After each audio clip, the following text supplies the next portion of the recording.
Bonjour à toutes et à tous, j'espère que tout le monde va bien. Aujourd'hui, nous entamons une nouvelle leçon, celle des dipôles.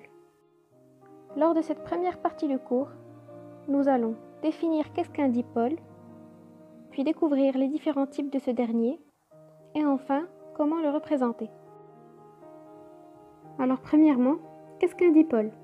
Pour le savoir, vous pouvez mettre en pause la vidéo et composer la définition vous-même. Alors tout simplement, un dipôle est un composant électrique possédant deux bornes. Par exemple, on retrouve les lampes, les moteurs, les piles et les résistances. Il existe deux types de dipôles, des dipôles actifs et des dipôles passifs. Mais quelle est la différence entre les deux? Un dipôle passif est un dipôle qui ne produit pas de courant électrique. La tension entre ces bornes est nulle quand il n'est parcouru par aucun courant. Donc pour résumer, quand l'intensité et la tension sont nulles en même temps, le dipôle est passif. Par contre, un dipôle est dit actif si en circuit ouvert, la tension entre ces bornes n'est pas nulle.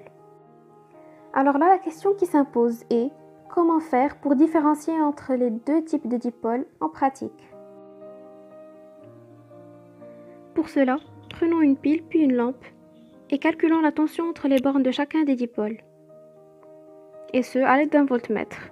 On remarque alors que la tension entre les bornes de la pile n'est pas nulle, alors qu'elle l'est entre celles de la lampe.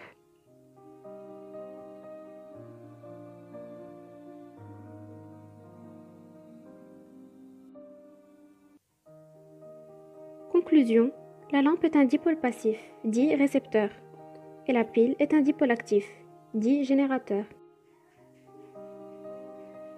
Passons maintenant à la représentation d'un dipôle.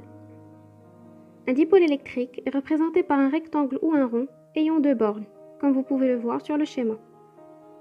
Dans la convention récepteur, la tension aux bornes d'un dipôle passif et l'intensité du courant qui le traverse sont de sens contraire.